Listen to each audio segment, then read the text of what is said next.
وہ اس تھکا دینے والے ماحول کام کے ریلیف دینے کے لیے تھی کہ تم تھک جاتے ہو، قسطوں میں مر جاتے ہو، ورنہ باپ بن جانا، یہ تو چڑیا چڑے بھی باپ بن جاتے ہیں، مرغیاں بن جاتی ہیں، ہرنی شیر بھی باپ بن جاتے ہیں، سکھ یہودی عیسائی بھی ماں باپ بن جاتے ہیں۔ تو ماں باپ بننا یہ جانوروں میں بھی ہے، پرندوں میں بھی ہے، حشرات الارض میں بھی ہے، غیر مسلموں میں بھی ہے، اس کی بنیاد پہ نہیں۔ جو اصل کریڈٹ ہے وہ یہ ہے کہ اولاد کی تربیت کا ایک نازک، مشکل، اہم اور ضروری کام یہ والدین کو قسطوں میں مار دیتا ہے، ڈیتھ ان انسٹالمنٹ والی بات ہوتی ہے۔ تو جو والدین یہ کام نہیں کر رہے، ان کو اگر کچھ مل رہا ہے تو وہ فقیرانہ انداز سے قبول کر لیں۔ وہ ان کو یہ نہیں کرنا چاہیے کہ ہمیں ہمارا حق دو، تم نے اپنے فرض پورے نہیں کیے، حق کیسے مانگتے ہو؟ یورپ میں جو اولڈ ہوم بنے ہیں، جہاں بوڑھوں کو داخل کرا دیا جاتا ہے، وہ کیوں ہے؟ کہ تم نے ہمارا بچپنا برباد کیا، ہم نے تمہارا بڑھاپا تنہائیوں میں ڈال دیا۔ تو والدین وہ اولڈ ہوم میں پڑے ہوتے ہیں چپ کر کے، یعنی جب وہ ایجڈ ہو جاتے ہیں، کام کرنے کے قابل نہیں رہتے، کھانستے ہیں، کارپیٹ خراب کرتے ہیں، تو وہ چپکے سے ان کو اولڈ ہوم میں جمع کراتے ہیں، اور وہ وہاں چیختے نہیں، چلاتے نہیں، وہ جانتے ہیں کہ یہ نیندرا تھا، ہم نے ان بچوں کا بچپنا برباد کیا، انہوں نے ہمارا بڑھاپا برباد کر دیا، تو جو ہم نے نیندرا ڈالا تھا انہوں نے وہ نیندرا کا تھوڑا سا زیادہ کر کے میں ڈال دیا۔ تو سورہ لقمان میں بنیادی مضمون جو چلتا ہے، کئی مضمون ہیں، توحید ہے، رسالت ہے، معاد ہے، شرک، نفی، کئی مضمون چلتے ہیں، اس میں ایک بنیادی مضمون جو تسلسل کے ساتھ چلا ہے۔ قرآن مجید کم ایسا ہوتا ہے کہ ایک مضمون کو تسلسل کے ساتھ چلا ہے، قرآن تصریف کا قائل ہے، ایک مضمون میں کئی باتیں ہو جاتی ہیں۔ سورہ یوسف ہے جو احسن القصص کا نام، یہ ایک تفصیل سے قرآن میں قصہ چلا ہے۔ دوسرا یہ سورہ لقمان کی 5 آیات ہیں جس میں ایک ہی مضمون، قدر بیچ میں 2 آیات آ جاتی ہیں، وہ تائیدی آیات ہیں، باقی 4 آیات لقمان کی باتوں کی ہیں۔ ایک مضمون کو ایک جگہ مجتمع کر کے بیان کرنا قرآن کا مجموعی مزاج نہیں ہے، قرآن مضامین کو بکھیر دیتا ہے تاکہ کوئی کسی قسم کا مال ہے، لیکن لقمان کی باتیں قرآن نے جمع کر دی ہیں۔ لقمان نے کیا کہا، کیسے کہا، یہ 2 باتیں کرنے کی۔ گزشتہ سے پیوستہ جمعہ میں اسی بات پر عرض کر رہا تھا کہ یہ ہماری ذمہ داریوں میں سب سے اہم ذمہ داری تربیت اولاد ہے، اور میں نے گزشتہ جمعہ یہ کہا تھا کہ اولاد مقصد کے درجے میں ہے، باقی سارے مشاغل ضرورت کے درجے میں ہیں۔ ضرورتوں کو آگے پیچھے کرو، مقصد کو دو پہ نہ لگاؤ۔ ہمارے ہاں ایک بہت بڑی غلطی جس نے ساری چیزوں کو ہلا کے رکھ دیا کہ ہم نے دکان کو مقصد بنایا، زراعت کو مقصد بنایا، ملازمت کو مقصد بنایا، پیسوں کو مقصد بنایا، اور جو مقصد تھا وہ بیچارہ ضرورت کے درجے میں بھی نہ رہا۔ یا نوید صاحب بیٹھے ہیں، یہ مجھے کہنے لگے کہ پولٹری کا کام کرتے ہیں، کہنے لگے میرے بچے کہتے ہیں کہ ہماری اتنی بھی اہمیت نہیں ہے جتنا تمہارے ہاں برڈ کی اہمیت ہے، اس کو دوائی دینی ہے، اس کو یہ کرنا وہ کرنا ہے۔ 10 دن بچے پڑے رہتے ہیں، مجھے میرا وقت نہیں ہوتا، 2 بجے جا رہا ہوں، 1 بجے تو یہ غلطی ہوئی جس نے اولاد کو خزاں بنا دیا، ٹیلا بنا دیا، اجاڑ موسم بنا دیا۔ تو اس میں 2 باتیں ہیں، وہ میں آج عرض کرنا چاہتا ہوں۔ پچھلا جمعہ بھی تربیت اولاد کے حوالے سے تھا، چونکہ نئی نسل کو دیکھ کر کہا جا سکتا ہے کہ والدین سے مجرمانہ حد تک غفلت ہوئی ہے تربیت اولاد میں۔ سب سے پہلی بات جو تربیت اولاد کے لیے وہ یہ ہے کہ کیا انداز اختیار کرنا چاہیے، لہجہ کیا ہونا چاہیے تربیت اولاد میں۔ لہجہ میجر چیز کرتی، میں آپ کے سامنے ایک فکرہ 3 لہجوں میں بیان کرتا ہوں ابھی آپ کے سامنے، تو آپ دیکھیں گے کہ لہجہ فکرہ وہی ہے، لفظ وہی ہے، لیکن لہجے کے ساتھ فکرے کا مفہوم بدل جائے گا زمین آسمان کی طرح۔ لہجہ اتنا بنیادی کردار ادا کرتا ہے۔ باد نسیم اور باد سموم دونوں کے لہجے میں دونوں ہوائیں ہیں، صبح کی ٹھنڈی ہوا بھی ہوا ہے اور جون کے دوپہر کی ہوا بھی ہوا ہے۔ ایک غنچے کو گلاب بنا دیتی ہے، کلی کو پھول بنا دیتی ہے صبح کی ٹھنڈی ہوا، اپنی نفاست، ملاحت، صباحت اور ٹھنڈک کی وجہ سے، اور ایک پتوں کو جلا دیتی ہے، شاخوں کو ننگا کر دیتی ہے، سارا کام۔ تو یہ دونوں ہوائیں ہیں، ایک گرم، تلخ، ترش، کڑوی ہوا، ایک میٹھی، ملاحت اور سبھی قسم کی ہوا۔ تو لہجہ بھی ہواؤں جیسا ہوتا ہے۔ تو قرآن مجید میں 3 جگہ پہ لقمان کا لہجہ بیان کیا۔ اگر والدین سے کہا گو تمہارے لیے کڑوا گھونٹ ہے لقمان کا لہجہ لینا، لیکن جس طرح ڈاکٹر کی کڑوی دوائیاں پھوڑے پھنسیوں کو ختم کر دیتی ہیں، یا کڑوی قسم کی سپرے جڑی بوٹیوں کو ختم کرتی ہے، جب بھی لہجہ آتشی ہونے لگے، الفاظ زہر بننے لگے، انداز تندور بننے لگے، تو لقمان حکیم کی ان باتوں کو لے کے کہیں کہ میرے لیے سب سے پہلے جو چیز ہے وہ ہے لہجے کو پرسکون رکھنا۔ یقین جانے 1 ہفتہ میں اور آپ لہجے کو پرسکون رکھیں، ہمارے تکبر کے پھوڑے پھن سے ختم ہو جائیں گے، چونکہ لہجے کی سختی حکمت کو جلا دیتی ہے۔ آدمی غصے میں ہوتا ہے تو حکمت کے سارے چراغ بجھ جاتے ہیں۔ ہمارے ہاں جو فیصلے اکثر غلط ہوتے ہیں، گالی، تلخی، ترشی، اس کی وجہ یہ کہ ہمارا لہجہ سخت ہو جاتا ہے۔ تو لہجے کی سختی سارے یعنی عقل کے سارے چراغ بجھا دیتی ہے. تو کبھی ایک آدھ ہفتہ آپ کوشش کریں کہ میں نے بچوں سے گفتگو نرم کرنی ہے. بڑا مشکل بات، باپ ہو، انویسٹمنٹ کرے، عمر میں بڑھو اور پھر لہجہ نرم رکھے، تو ہے یہ بڑا مشکل بات. لیکن جس طرح ڈاکٹر کی کڑوی باتیں اور ڈاکٹر کا انجیکشن اور ڈاکٹر کی سرجری اور ڈاکٹر کے روٹ کنال برداشت کر لیتے ہیں، اس طرح اللہ کی اس بات کو اپنے لیے دوائی کا مقام دیتے ہوئے لہجے کی نرمی کو بطور دوا استعمال کریں. لہجہ بار بار ہیٹ اپ ہوگا، فشار خون بڑھے گا، بی پی شوٹ کر جائے گا، لیکن نہیں، اللہ نے کہا لہجہ سنبھالو. اور میں یہ عرض کر رہا تھا لہجے کا انسانی لغت میں کتنا بڑا کردار ہے. میں 3 فکرے بولتا ہوں. مثلا پہلے بولتا ہوں کیا بات ہے، تو یہ میں کوئی آدمی پریشان بیٹھا ہے، وہ اس کی میں بے چینی کو دیکھ کے کہہ رہا ہوں کیا بات ہے، یعنی آپ کوئی کروڑیں بدل رہے ہیں، یہ میں نے استفسار کیا ہے. دوسرا کیا بات ہے، تو یہ میں نے غصے کا ہے. تو اس میں کہا کیا بات ہے، تو پھر آپ کہیں گے کسی بات پہ خوش ہو گئے، حالانکہ لہجہ فکرہ ایک ہی ہے. ایک فکرہ، ایک لفظ، ایک بنت، لیکن لہجے کے ساتھ ایک میں اشتعال آ گیا، ایک میں انکواری آ گئی، ایک میں مسرت آ گئی، حالانکہ کچھ بدلا نہیں. کیا بات ہے، کیا بات ہے، کیا بات ہے. تو اب یہ کیا ہوا؟ صرف لہجے کے بدلنے سے تینوں مفہوم، ایک جگہ پوچھنا آ گیا، ایک جگہ غصہ آ گیا، ایک جگہ اظہار مسرت آ گیا. تو اس سے آپ اندازہ کر لیں کہ لہجہ کتنا بنیادی کردار ادا کرتا ہے. ہمارے ہاں اولاد کی تربیت میں 90% والدین اپنے لہجے کی نگہداشت پہ کڑا چیک اینڈ بیلنس نہیں رکھتے. آئیں گے تو غصہ آئیں گے تو انگارے برسائیں گے، تندور بن جائیں گے، شعلے برسائیں گے. اور یہ تو آتش نوا خطیب بھی ہوتے ہیں، خطیب شعلہ نوا، یہ ہمارے باقاعدہ خطباء کی عظمت کا ایک ٹائٹل ہوتا ہے، آگ برسانے والا خطیب. ہاں، تو جب ممبر و محراب آگ برسائیں گے تو پھول کہاں سے کھلیں گے. اور یہ ایک خطباء کے لیے ایک بڑا اعزاز ہوتا، خطیب شعلہ نوا، خطیب، یعنی وہ آگ برسانے والا خطیب. حالانکہ نبی رحمت نے جس طرح نماز دی، نبی رحمت نے انداز گفتگو بھی دیا صلی اللہ علیہ وسلم. اللہ کے محبوب کی نماز 14 صدیوں کے بعد نہیں بدلی، تو اللہ کے محبوب کا انداز گفتگو بھی 14 صدیوں تک نہیں، قیامت تک وہی گفتگو کا انداز رہے گا. سب سے پہلے کہا یا بنیا، اے میرے پیارے بچے. میں نے کہا تھا یا بنیا میں شیرینی ہے، شہد پنا ہے، مٹھاس ہے، ملاحت ہے. یہ ہمارے لیے مشکل ہے، لیکن آپ کوشش کر کے دیکھیں صحیح، بچے بات کریں گے کہ ابا کے لیے کوئی نیورو فزیشین تلاش کرنا چاہیے، ابا اندر نرم ہو چکا ہے. میں نے کہا تھا، میں نے ایک دفعہ کہا کہ حضور کی سنت تھی گھر میں داخل ہوتے مسکراتے تھے. ایک آدمی گھر میں داخل ہونا مسکرا کے داخل ہوا، تو اس کی بیوی نے اپنے بیٹے سے کہا بابا کو چیک کرو، آج بابا ہلا ہلا نظر آ رہا ہے. چونکہ بابا تو اور انداز سے داخل ہوتا تھا. ہاں، ایک آدمی نے کہا دوسرے آدمی کو کہ میں جب گھر میں داخل ہوتا ہوں ہر چیز سہم جاتی ہے. اس نے کہا جانوروں سے لوگ ڈر ہی جاتے ہیں، یہ کون سے حسن کی بات ہے کہ بھئی تم شوہر ہو، تم باپ ہو، تم بھائی ہو، تو تمہارے جانے سے تو ایک مٹھاسا نہیں چاہیے، ملاحت نہیں چاہیے، باد نسیم کا لہجہ. یہ کیا کہ تم ڈر تو ہر چیز سہم جاتی ہے چھوئی موئی کی طرح، تو جانوروں سے لوگ ڈر ہی جاتے ہیں. یہ کوئی روب ہے؟ روب کردار کا ہوتا ہے، روب اخلاق کا ہوتا ہے، روب للہیت کا ہوتا ہے، روب رات کے پچھلے پیر کے سجدوں کا ہوتا ہے، روب طبیعت کے عمل کا ہوتا ہے. باقی یہ لہجے کا روب، یہ تو غیر مسلموں کا روب ہے، ہمارا روب نہیں ہے. تو پہلی بات جو لقمان حکیم کے ذریعے تربیت اولاد کی گئی وہ یہ ہے یا بنیا، او میرے پیارے بیٹے. آگے کیا کیا؟ لا تشرک باللہ، اللہ کے ساتھ شرک نہ کرنا. والدین کے ذمہ ہے کہ بچوں کو میٹرک، کیفے، بی اے، دکان، دفتر، مکان سے پہلے سب سے پہلے شرک کے ذریعے اس کی اصلاح کریں کہ بچہ شرک نہ کر جائے. اگر شرک کر گیا تو اس کی دنیا آخرت برباد ہونا یقینی. قرآن مجید میں کیا آتا ہے؟ سوئی کے نکے سے اونٹ گزر سکتا ہے لیکن مشرک جنت میں نہیں جا سکتا. واضح. اور قرآن مجید کا اسلوب دیکھیں، لا تشرک باللہ، اللہ کے ساتھ شرک نہ کرو. پھر کہا لا تشرک باللہ شیئا، شے بھی شرک نہ کرو. پھر کہا لا تشرک باللہ احدا، کسی کو شریک نہ کرو، کسی کو شریک نہ کرو. اور شرک کی موٹی سی تعریف کیا ہے، توحید کی موٹی سی تعریف کیا ہے؟ ایک فکرہ میں نے کلاس میں بچوں کو یاد کرا ہے، وہ بھی آپ کو بھی یاد کرتا ہوں. ہمارا یہ ماحول بھی کلاس کا ماحول ہوتا ہے، چونکہ اس عمر میں کچھ پڑھنے والے وہ ہیں جن کو یاد نہیں ہوتا تبرکن سن لیتے ہیں، ان کے لیے بھی خیر ہے. تو ایک فکرہ اگر آپ یاد کر لیں تو شرک اور توحید کی وضاحت ہو جائے گی. وہ فکرہ کیا ہے؟ اللہ کا غیر اللہ کے بغیر کچھ نہیں کر سکتا. بھائی ایک فکرہ یاد کر لیں، اللہ کا غیر اللہ کے بغیر کچھ نہیں کر سکتا.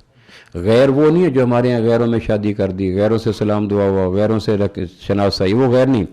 غیر عربی کا ہے ادر دین اللہ، یعنی اللہ کے علاوہ جو کچھ بھی ہے وہ اللہ کے بغیر کچھ نہیں کر سکتا. جن کو اللہ نہیں کہتے، یہ کون ہیں؟ نبی ہیں، یہ کون ہیں؟ ولی ہیں، یہ کون ہیں؟ صحابی ہیں، یہ کون ہیں؟ تابعی ہیں، یہ کون ہیں؟ امام ہیں، یہ کون ہیں؟ محدث ہیں، یہ کون ہیں؟ بعد ان کو اللہ کہہ سکتے ہو؟ کہنے کے نہیں، کہ پھر یہ اللہ نہیں ہے، اللہ کا غیر ہے. غیر اردو والا نہیں، اللہ کا غیر اللہ کے بغیر کچھ نہیں کر سکتا. سب کچھ کر لے اللہ، سارے غیر کے بغیر سب کچھ کر سکتا ہے، اور اللہ کا غیر اللہ کے بغیر کچھ نہیں کر سکتا. یہ اس میں قرآن مجید، پھر اس میں اللہ نے وجدان کے اندر توحید کی محبت رکھی ہے۔ ہم چاہتے ہیں کہ ہمارا نوکر ہمارا واش روم استعمال کر لے، کیوں جی؟ حالانکہ واش روم ہی ہے نا۔ ہم اپنے نوکر کو اپنے واش روم میں دیکھنا پسند نہیں کرتے۔ ہم چاہتے ہیں کہ میرا نوکر میری کرسی پہ بیٹھ جائے۔ ہم چاہتے ہیں کہ ہمارے ہاں تو ڈرائیوروں کو کھانا بھی گاڑی میں بھجوایا جاتا ہے، حالانکہ ڈرائیور اور میرے اندر 99.99% چیزیں ایک جیسی۔ ایک فرق ہے کہ وہ نیک ہے میں نیک نہیں ہوں، یہ فرق ہو سکتا ہے، لیکن باقی 99.99% چیزیں ایک جیسی ہوتی ہیں۔ ڈرائیوروں کے لیے کھانا الگ لگا دیں، ٹینٹ الگ لگا جاتا ہے جہاں ڈرائیور کھانا کھا رہے ہوتے ہیں، بیک کرسیاں، حالانکہ میرے جیسا انسان ہے، لیکن میں نہیں چاہتا کہ میرے دسترخوان پہ ڈرائیور بیٹھے۔ میری توحید میں عرف آتا ہے، میرے برتن میں ڈرائیور کھانا کھائے، میری توحید میں عرف آتا ہے۔ میرے موبائل کو ڈرائیور اپنے کان سے لگا کے بات کر لے تو میں اپنے ڈرائیور کو موبائل نہیں دیتا، اپنے برتن نہیں دیتا، اپنا کچن نہیں دیتا، اپنی کرسی نہیں دیتا، میں نے کہا اپنا واش روم نہیں دیتا۔ یہ افسروں کا واش روم ہے، یہ باس کا واش روم ہے، حالانکہ واش روم کا مقصد تو واش روم ہی ہے، لیکن اپنی جو ایک وجدان کے اندر توحید کی محبت ہے کہ اللہ یہ کہے کہ اگر رسول نہ آتے تو صبح کافی تھی، جیسے کہا نا احسان دانش نے، ہم ایسے اہل نظر کو قبول حق کے لیے اگر رسول نہ آتے تو صبح کافی تھی۔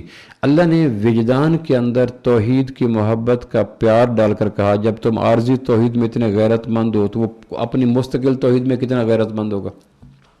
میری توحید تو عارضی ہے، ناقص ہے، آج بنی ہے۔ تو قرآن مجید نے ایک جگہ واضح کہہ دیا بھائی شرک نہ کرنا، اولاد کو شرک کے حوالے سے طے کیا جائے کہ میری اولاد شرک نہ کرے۔ یہ والدین کی ذمہ داریوں میں اہم ذمہ داری، حالانکہ ہماری ذمہ داریوں میں یہ چیز آتی نہیں ہے۔ لا تشرک باللہ۔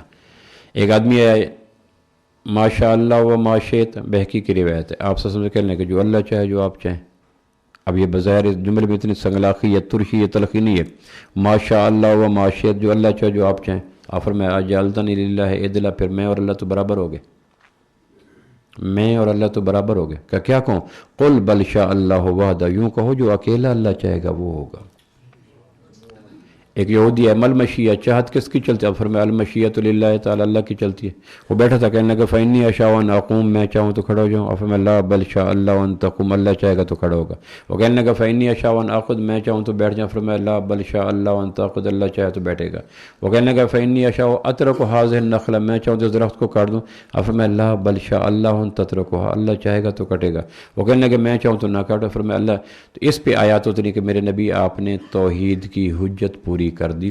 روز کی بنیاد پر قطرہ قطرہ اولاد کے ذہن میں اللہ کی شرک توحید اتنا بھرو اور غیر کے نفی اتنی بھرو کہ پھر ڈر، خوف، لالچ، خوشامد، جھکنا، جی حضوری، بچھنا، یہ سارے خوف نکل جائیں۔ 90% اخلاقی، جسمانی، معاشی برائیوں کا سبب شرک ہوتا ہے۔ شرک کی ہر قسم کی بیماریوں کو متوجہ کرتا ہے، آخرت کو الگ چیز ہے۔ سورہ کاف کا آپ نے پڑھا ہوگا، میں ابن کثیر کو پڑھ رہا تھا، اتنا مکہ کے مشرکین مدینہ گئے، کہنے کہ ہمارے یہاں ایک شخص نے نبوت کا دعویٰ کیا لیکن ہمیں پتہ نہیں چل رہا وہ سچا یا جھوٹا ہے۔ تو مدینہ کے یہود اہل کتاب تھے، تورات تھی، عیسائیوں کے پاس انجیل تھی، گو وہ تعریف ہو چکی تھی۔ انہوں نے کہا 3 سوال کرو، تینوں سوالوں کا جواب دے تو سچا ہے، تینوں کا نہ دے سکے تو جھوٹا ہے۔ ایک سوال یہ کرو کہ وہ کون آدمی تھا جو پوری دنیا میں گھوما، دوسرا سوال یہ کرو کہ وہ کون نوجوان تھے جو غار میں چھپ گئے، تیسرا سوال یہ کرو کہ روح کیا چیز ہے۔ یہ پھر مدینہ کے یہود سے سوالات کی فہرست لا کر نبی رحمت کو ٹیسٹیفائی کرنے کے لیے، جسٹیفائی کرنے کے لیے کہ یہ سچے نبی ہیں یا نہیں، انہوں نے پھر آ کر ابن کثیر نے یہ واقعہ لکھا ہے سورہ کاف کے شروع میں۔ انہوں نے پھر آ کے آپ سے پوچھا کہ وہ لوگ کون تھے جو غار میں چھپ گئے، وہ کون تھا جو پوری دنیا گھوما، اور روح کیا چیز ہے؟ آپ نے فرما دیا کل بتاؤں گا، کل بتاؤں گا۔ تو انہوں نے کہا ٹھیک ہے۔ ان کے پاس ایک سوال تھا کہ 2 بتائے گا، ایک نہیں پھر بھی جھوٹا، 1 بتائے گا 2 نہیں پھر بھی جھوٹا، تینوں نہیں بتائے گا معذل، ایک بڑا میتھمیٹیکلی فارمولہ آ گیا۔ تو تیسرے دن پھر وہ انہوں نے کہا کل بتاؤں گا، پھر میں اچھا ٹھیک ہے۔ پھر اگلے دن آیا کہ آپ نے کہا کل بتاؤں گا، تک 2 دن 3 دن 4 دن 14 دن تک وہی رکی رہی، اور صحابہ پریشان، آپ پریشان، اور مکہ کے مشرکین تالیاں پیٹتے تھے کہ وہ جو مدینہ کے یہود نے پیمانہ دیا تھا وہ سچا ہو گیا، معاذ اللہ یہ ایسے۔ 15ویں دن یا 14ویں دن یا 16ویں دن وہی آئی، اور اس میں آ کے سورہ کاف پوری صورت، 70,000 فرشتے ساتھ اترے، لمبی صورت ہے، مکی صورت ہے، اور پھر پوری صورت اتری، اور اس پوری صورت میں آ کے بتلایا گیا کہ میرے نبی اصحاب کاف یہ تھے، ذوالقرنین یہ تھا، روح یہ چیز ہے۔ تینوں سوالوں کا مفصل جواب جو قرآن مجید میں آیا سورہ کاف میں، یہ مشرکین کے سوال کے جواب میں تھا۔ پھر اس پہ آپ نے پوچھا کہ اللہ کے جبریل سے کہ اتنے دن تاخیر میں آنسو نہیں رکتے تھے، صحابہ پریشان تھے، مشرکین تالیاں پیٹتے تھے، ایک بڑا دکھ کا زمانہ تھا یہ جو 14 دن کا زمانہ گزرا. تو اس پر پھر جبریل علیہ السلام نے کہا کہ میرے محبوب جب پہلے دن آپ کے پاس مشرکین آئے تھے اور انہوں نے کہا تھا کہ بتائیں کہ وہ کیا تھے، آپ نے کہا تھا کل بتاؤں گا، تو آپ نے یہ کیوں نہ فرمایا انشاءاللہ کل بتاؤں گا. وَلَا تَقُولَنَّ لِشَيْءٍ آیت اترائی اسی سورہ کہف کی آیت ہے وَلَا تَقُولَنَّ لِشَيْءٍ إِنِّي فَاعِلٌ ذَلِكَ غَدًا إِلَّا أَن يَشَاءَ اللَّهُ. آپ یوں کہتے کہ اللہ چاہے گا تو کل بتاؤں گا. میرے محبوب اگر آپ بھی مجھے لینا ضروری نہیں سمجھیں گے تو باقی لوگ مجھے کب ضروری سمجھیں گے؟ اہم کاموں کے حوالے سے جب آپ بھی میرا دامن چھڑا جائیں گے اور کہیں گے میں کل بتا دوں گا تو لوگ تو پہلے تیار بیٹھے ہیں وہ دامن چھڑا جائیں گے. تو اس لیے 14 دن کا تھکا دینے والا، رلا دینے والا، پریشان کر دینے والا مرحلہ طے ہوا اور لوگوں کو بتلایا گیا کہ نبی رحمت کو باقاعدہ پھر یہ نہیں کہ وہی خفی کے ذریعے، وہی غیر مطلوع کے ذریعے نہیں، وہی آئی سورہ کہف میں آئی بتایا ہے اور پھر اس کی ورڈنگ یہ تھی وَلَا تَقُولَنَّ لِشَيْءٍ إِنِّي فَاعِلٌ ذَلِكَ غَدًا إِلَّا أَن يَشَاءَ اللَّهُ. آئندہ بھی آپ یہ نہ فرمانا میں کر دوں گا، یہ کہنا اللہ چاہے گا تو ہوگا. تو سب سے پہلی چیز بچوں کے یقین درست کریں کہ اس کے اندر شرک نہ آ جائے، کیونکہ مشرک کے متعلق قطعی طور پر ان اللہ لا یغفر ان یشرک بہ، میں نے مشرک کو معاف کرنا ہی نہیں. وَیغفر ما، اور قرآن مجید کی سورہ حج کی کر بنایا تھا یا ایھا الناس ضرب مثل فاستمعوا لہ ان الذین تدعون من دون اللہ لن یخلقوا ذبابا. کہ اے لوگوں جن کو میرے علاوہ پکارتے ہو، میں نے کہا تھا بالعموم روز اول سے لے کر آج تک پکارنا 3 جگہ پہ آئے. بتوں کو پکارا گیا ہے، مظاہر فطرت کو پکارا گیا ہے، یا مرحومین صالحین کو پکارا گیا ہے. من دون اللہ سے مراد 3 ہی ہیں، یا بت ہیں، یا مظاہر فطرت ہیں، سورج چاند ستارے ہیں، یا مرے ہوئے نیک لوگ ہیں. تو قرآن مجید نے کہا کہ یہ جن کو تم پکارتے ہو تینوں کیٹیگری میں جہاں فال کرتے ہو، کوئی بت کو پکارتا ہے، کوئی سورج چاند ستاروں کو پکارتا ہے، کوئی نبی ولی غوث کتب ابدال صالحین جو فوت ہو چکے ہیں ان کو پکارتا ہے. ان تینوں کو کہا گیا کہ غور سے سنو فاستمعوا لہ، صفت استماع ہے، غور سے سنو میرے علاوہ جن کو پکارتے ہو وہ تو مکھی بھی نہیں بنا سکتے. اچھا بنائیں تب جب قرآن مجید نے دوسرے کہا تھا نا کہ بگڑی تو تب بنائیں جب کچھ بنا سکیں. تو ایک آدمی بنا نہیں سکتا تو وہ توڑے گا کیسے؟ تو کہا مکھی بھی نہیں بنا سکتے یہ جن کو پکارتے ہو. اب مکھی ایک کمزور سی چیز ہے. پھر اگلے کہا گیا کہ تم کہو کہ مکھی تو F-16 بھی ہے، مکھی تو سفینہ عابد بھی ہے، مکھی تو 2D کرولا بھی ہے، مکھی چلتی بھی ہے، مکھی تیرتی بھی ہے، مکھی اڑتی بھی ہے، فنکشن زیادہ ہیں چیز تھوڑی ہے. تو قرآن مجید نے کہا چلو اچھا یہ اگر فنکشن مشکل ہے کہ چھوٹی سی چیز ہے اڑتی بھی ہے، چھوٹی سی چیز ہے تیرتی بھی ہے، چھوٹی سی چیز ہے چلتی بھی ہے، یعنی اس میں پراڈو بھی ہے، اس میں سفینہ عابد بھی ہے، اس میں F-16 بھی ہے. تو تم کہو گے یہ کیس مشکل ہے. چلو یوں کر لو کہ مکھی اگر کمزور بالوں سے باریک ٹانگوں کے ساتھ ان کے دسترخوان سے لقمے کا لاکھواں حصہ لے کے چلے جائے، یہ تینوں معبود مل کر وہ مکھی کے ٹانگوں سے ذرہ بھی نہیں لے سکتے. ضعف الطالب والمطلوب، تم بھی کمزور اور میرے علاوہ جن کو پکارتے وہ بھی کمزور. تو پہلی چیز ہے بچے کا یقین درست کیا جائے کہ بیٹا اللہ کے علاوہ ڈرنا نہیں ہے. نہ بت کچھ کر سکتے ہیں، نہ کائنات کی بنی چیزیں کچھ کر سکتے ہیں، نہ مرے ہوئے لوگ کچھ کر سکتے ہیں. زندہ انسانوں سے گیو اینڈ ٹیک، یہ مصنوع زندگی ہے، لینا دینا چاہیے. دوسرا پھر فرمایا دوسری جو چیز کام کرنے کی ہے وہ پھر فرمایا یا بنیا انہا ان تک مثقال حبہ. پہلا کام اللہ کی ذات منوانا کہ اللہ ایک ذات ہے جو کرتی، ذات کا یقین. دوسری آیت میں پھر کہا یا بنیا، یعنی پھر آغاز لہجے سے لیا گیا یا بنیا او میرے پیارے بچے، انہا ان تک مثقال حبہ من خردل فتکن فی صخرہ او فی السماوات او فی الارض یاتی باللہ ان اللہ لطیف خبیر. دوسرا یہ ہے کہ اللہ کی صفات کا یقین پیدا کرو کہ اللہ، پہلا آیت میں تھی اللہ کی ذات ایک ہے، دوسرا یہ کہ اللہ کی صفات ہے کہ اللہ ایک ایسی ذات ہے جو دیکھ رہی ہے. لقمان حکیم نے کہ بیٹے انم نے پوچھا بابا صخرہ کیا ہے؟ قرطبی نے لکھا بابا صخرہ کیا ہے؟ انا ان تکن مثقال حبہ من فتکن فی صخرہ. صخرہ کیا ہے؟ کہ بیٹا 7ویں زمین کے نیچے دوزخ ہے، اس کے نیچے ایک پتھر ہے، اس کے اوپر 7 زمینیں ہیں. اس پتھر نے زمین اور جنت کے دوزخ کے درمیان کی چیزوں کو روکا ہوا ہے، وہ ڈھکن ہے. قیامت میں وہ صخرہ ٹوٹ جائے گا، دوزخ کے شعلے نکلیں گے، پہاڑوں کو اور سمندروں کو آگ لگ جائے گی. تو وہ صخرہ 7ویں زمین کے نیچے پڑے ہوئے ہلکے سبز رنگ کے پتھر کا نام ہے، جس کو تحت الثری بھی کہتے ہیں، صخرہ بھی کہتے ہیں. رائی کا دانہ چھوٹے ہونے کے ایک اخیر مثال ہے، صخرہ کے ایک گہرائی کی اصیل میں، آسمان ایک بلندیوں کی مثال ہے، اور زمین ایک پھیلاؤ کی مثال ہے. بیٹا رائی کا ایک دانہ انا ان تک مثقال حبۃ من خردل فتکن فی صخرہ، وہ 7ویں زمین کے نیچے پڑا ہو، او فی السماوات یا آسمان کی بلندی ابودیت پڑھاؤ، او فی الارض یا زمین پہ ہو، یاتی بہ اللہ، یہ نہیں کہ اللہ دیکھتا ہے، یاتی بہ اللہ اس کو لے کے جب چاہے لے کے آ سکتا ہے، ان اللہ لطیف خبیر۔ تو بچوں میں اللہ کا دیکھنا پیدا کرو۔ میں نے اکثر کہا کرتا ہوں نیکی نہیں جب تک اللہ کی رضا کے لیے نہ کی جائے۔ شہادت کتنی بڑی نیکی ہے، علم کتنی بڑی نیکی ہے سخاوت، لیکن اگر اللہ کی رضا نکل گئی، نیکی تب نیکی بنتی جب اللہ کے لیے کی جائے، اور گناہ بھی تب اللہ کے ہاں چھوڑنا مقبول ہے جب اللہ کی وجہ سے گناہ چھوڑا جائے۔ گردہ خراب ہو جائے گا، منہ کا کینسر ہو جائے گا، پیسے برباد ہو جائیں گے، لوگ کیا کہیں گے۔ غیر اللہ کی بنیاد پہ گناہ چھوڑنا بھی گناہ ہے۔ اس لیے بچے کو اپنی آنکھ سے، اپنے کیمرے سے، اپنی ذات سے، اپنی ماں سے نہ ڈراؤ، یہ گناہ چھوڑنے کے باوجود بھی گنہگار رہے گا۔ جس طرح نیکی اللہ کے لیے کرے گا تو نیکی ہوگی، اس طرح گناہ کو اللہ کے دیکھنے سے چھوڑے گا تو نیکی بنے گی، ورنہ گناہ خود گناہ ہے۔ ہمارے ہاں جو غلطی کی گئی، گناہ کو غیر اللہ کی بنیاد پہ چھوڑنے کی مشق کروائی گئی، اور غیر اللہ ہر جگہ موجود نہیں ہو سکتا، اور اگر غیر اللہ کی بنیاد پہ چھوڑ بھی جائے تو گناہ عملی گناہ تھا، غیر اللہ کی بنیاد پہ چھوڑنا اعتقادی گناہ ہے۔ دیکھو نا، جب غیر اللہ کے نام پہ ذبح کرنا وہ کیا ہے؟ ضروری نہیں ہے کہ اس بت کا نام لے کے ذبح کیا جائے، نیت ہو کہ فلاں کو راضی کرنے کے لیے کر رہا ہوں تو حرام ہے، جس طرح خنزیر حرام ہے، جس طرح سور حرام ہے، جس طرح پڑا ہوا خون حرام ہے۔ اس نے نام نہیں لیا، اس کی نیت تھی کہ فلاں جگہ پہ جا کے کروں گا۔ دیکھیں نا، میں ماں کے نام پہ قربانی کرتا ہوں تو ثواب ہے، کسی نیک انسان کی قبر پہ جا کے ذبح کرتا ہوں تو حرام کیوں کہتے ہیں؟ اس لیے کہ وہاں یہ تھی کہ میری اس ذبح کرنے کی نیکی سے خوش ہو کر یہ صاحب قبر میرا کام بنا دے گا۔ حالانکہ ذبح کرتے ہوئے بسم اللہ اللہ اکبر پڑھا گیا، لیکن نیت یہ تھی کہ میرے اس کام سے یہ دفن ہونے والا خوش ہو کر مجھے بیٹی دے گا، میرا رشتہ کروا دے گا۔ تو لفظ نہیں بدلے، نیت کے بغیر اللہ کی نیت کی وجہ سے وہ ذبیحہ بھی خنزیر کی طرح حرام ہو گیا۔ ایک آدمی کہتا ہے یہ کون سی بڑی بات ہے، ماں کے نام پہ ذبح کرو تو حلال ہے؟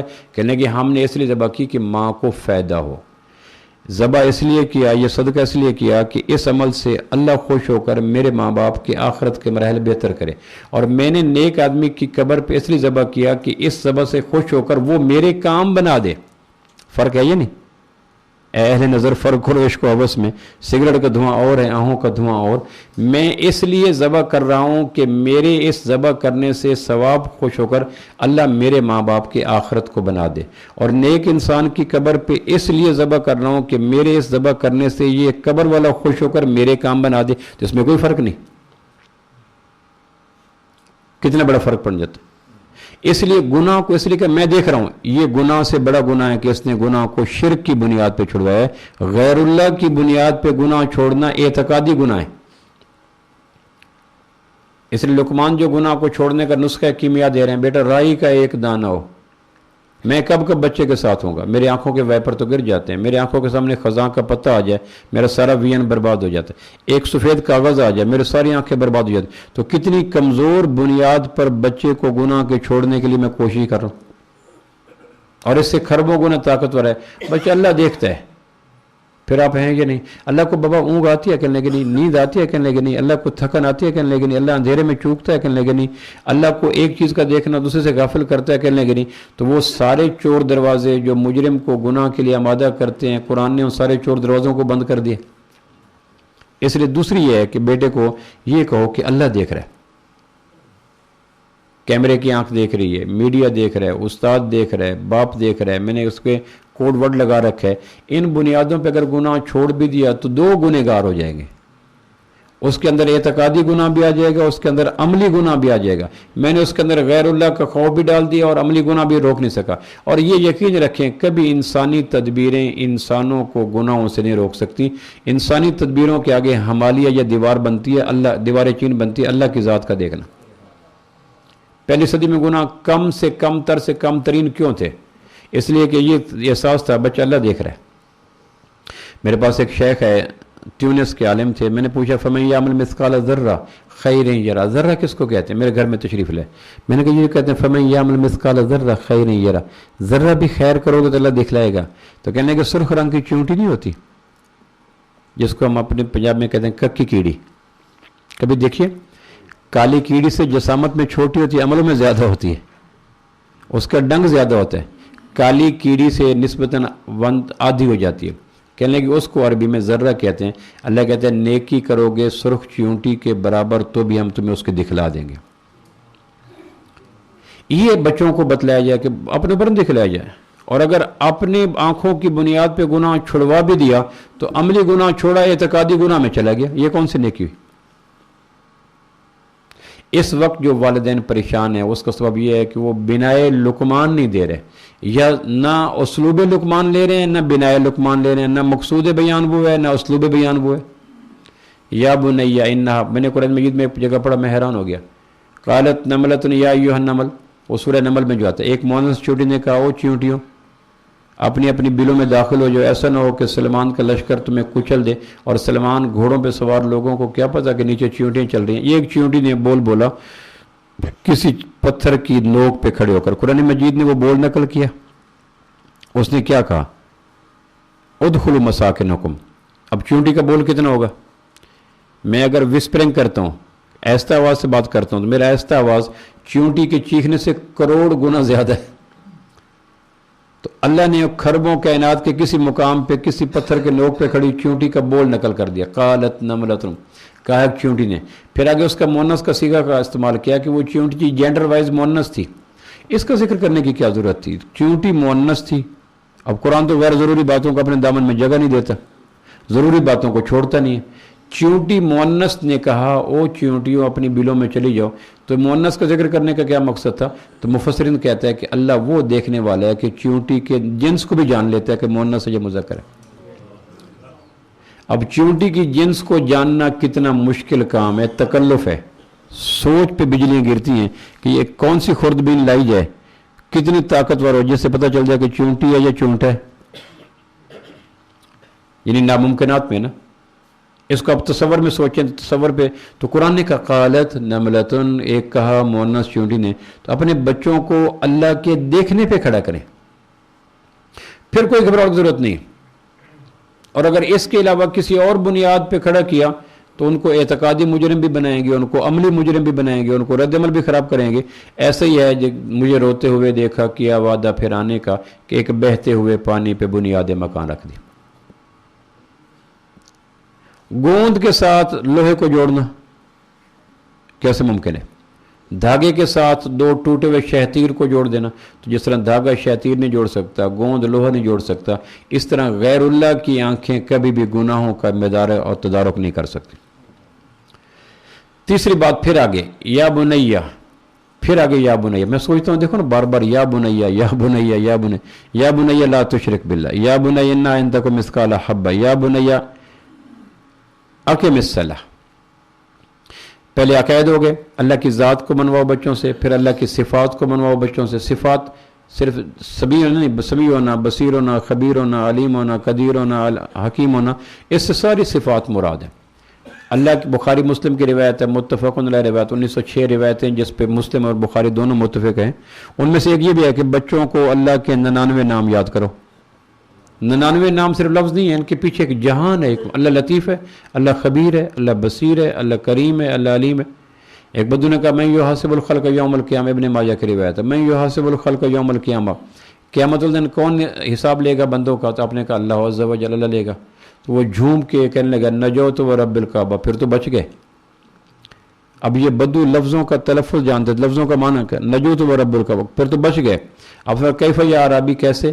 کہ ان الکریم اذا قدر عفا، جب آپ نے کہا اللہ لے گا. اور اللہ کے صفاتی نام میں ایک نام کریم بھی ہے، اور کریم کہتے ہیں جو پکڑ کے چھوڑے، جو پکڑے اور چھوڑے نا اس کو کریم کہتے نہیں. اب یہ لفظوں کا فائدہ اٹھا گیا عربی. اس نے کہا اللہ کریم لے گا، کہنے گیا کہ کریم ہماری زبان میں کہتے ہیں اس کو ہیں جو پوری طرح پکڑ لے اور پکڑ کے چھوڑے تو کریم بنتا ہے، نہ چھوڑے تو کریم بنتا ہی نہیں. نجوت و رب الکعبہ، پھر تو کام ہی کام ہو گیا. ان الکریم اذا قدر عفا. تو بچوں کو روزانہ کی بنیاد پر اس کا روحانی ٹانک دیکھ، بچہ اللہ دیکھ رہا ہے، رات کیا، دن کیا، صبح کیا، شام کیا. ایک بدو نے کہا اللہ کے نبی کائنات میں جتنے درخت ہیں اللہ جانتا ہے کہاں؟ کہ جن درختوں کے پتے اللہ جانتا ہے کہاں، کہ کون سا پتہ ہوا کے کس جھونکے سے گرے گا اللہ جانتا ہے کہاں، کہ وہ پتہ زمین تک آتے ہوئے کتنی کلابازیاں لے گا اللہ جانتا ہے کہاں، کہ زمین پہ کس کروڑ گرے گا اللہ جانتا ہے کہاں، کہ زمین اس پتے کے کتنے ذرات بنائے گی اللہ جانتا ہے کہاں، کہ ان ذرات کو ہوائیں کہاں بکھیریں گی اللہ جانتا ہے کہاں۔ اس نے اللہ اکبر کا اور فوت ہو گیا۔ یعنی یہ تھا اللہ کی ذات صفات کا یقین۔ درخت کتنے، پتے کتنے، کب گرے گا، کتنے کروڑیں لے گا، زمین پہ کس سمت گرے گا، زمین اس کے ذرے کتنے بنائے گی، ان بے وقت بے مایا بے توقیر ذروں کو ہوا اٹھا کے کہاں کہاں بکھیرے گی۔ اب یہ کتنا سوچ کو بھی اس کو مجتمع کرتے ہوئے آدمی پر بجلی نہیں گرتی۔ ہم نے بچوں کو عملاً باپ بنا رکھا ہے، تو باپ منواتا ہے بات، جو بات بچے نے کہہ دیا ماننا شروع کر دیا۔ تو دوسری بات یہ ہے کہ اللہ دیکھ رہا ہے، اس بنیاد پہ وقتاً فوقتاً اللہ بچوں یا بنیہ کا لہجہ ضروری ہو۔ یا بنیہ کا لہجہ نہ ہوا تو پھر لا تشرک باللہ بھی نہیں لے گا، وہ کہے گا بابا آپ پہلی بات نہیں لیتے، دوسری بات میں نہیں لیتا۔ آپ کا لہجہ بھی تو آگ برساتا ہے، تندور کی بھاپ نکالتا ہے، پریشر کوکر کے ہم بھی پھٹ جاتے، فشار بھی۔ شوگر والے بیچارے معذور ہیں، چلو ان کو کسی حد تک کنسیشن دی جا سکتی ہے، لیکن وہ بھی معذور نہیں ہے کہ بیوی کے سامنے وہ بھی زور سے نہیں بولتے۔ اگر ہر جگہ بولتے ہیں تو بیوی کے سامنے بولیں۔ اگر کہیں میری شوگر ہے تو پھر تمہاری شوگر پنے کا آواز بیوی کے سامنے اونچی کیوں نہیں ہوتی؟ اس مقصد وہ کملے نہیں یملے ہیں، انہیں پتہ ہے کہ کہاں اونچا بولنا ہے، کہاں شوگر بڑھ سکتی ہے، اور کہاں شوگر کے جواب میں چمٹا بھی آ سکتا ہے، انہیں پتہ ہے۔ لہٰذا شوگری بھی قابل اعتبار نہیں ہے۔ اگر میں شوگریوں کو دوں تو شوگریوں کو بھی نہیں دیا سکتا، کہ ان کو پتہ ہوتا ہے کہ کہاں بولنا ہے کہاں نہیں بولنا، انہیں سارا پتہ ہوتا ہے۔ پھر تیسری بات، یا بنیہ اقم الصلاۃ، بیٹا نماز کو قائم کرا۔ اقم کے لغوی دو معنی ہیں، درست کرنا نمبر 1، لغوی معنی رواج دینا نمبر 2۔ بیٹا نماز کو قائم کر، یعنی اپنی نماز کو درست کر، پالش کر، بیوٹیفائی کر، خوبصورت بنا، مزین کر، میک اپ کر، اس کے خوبصورت بہتر سے بہتر بنا۔ وہ نہیں جو ایک دفعہ سیکھی تھی دادی اما نانی ماں سے ویسے کرتے رہے۔ حضرت عمر رضی اللہ کسی کو گورنر بنانا چاہتے تو یہ نہیں دیکھتے تھے کہ اس نے بی اے کیا یا نہیں کیا۔ مشرف مرحوم کی پالیسی تھی، بی اے کیا نہیں کیا، وہ چھپ چھپ کے نمازیں دیکھتے تھے کہ نمازیں کیسی ہیں۔ اگر نمازیں شاندار ہیں، ہاتھ، آنکھ، حرکات، سکنات، کیفیات، دھیان، تو وہ کہتے تھے کہ یہ بندہ جس کی نماز کی بریک ٹھیک ہے، اس کو جہاں بھی چھوڑ دو گے ٹھیک ہوگا۔ اقم کا لغوی معنی ہے کہ اپنی نماز کو درست کرنا، بے سے بہتر سے بہترین بنانا، اور نماز بہترین بنتی ہے 5 چیزوں سے۔ 5 چیزوں سے: وضو ٹھیک ہو، راستے کا سفر ٹھیک ہو، اوقات ٹھیک ہوں، حرکات ٹھیک ہوں، کیفیات ٹھیک ہوں۔ یہ 5 چیزیں ٹھیک ہوں تو نماز بنتی ہے۔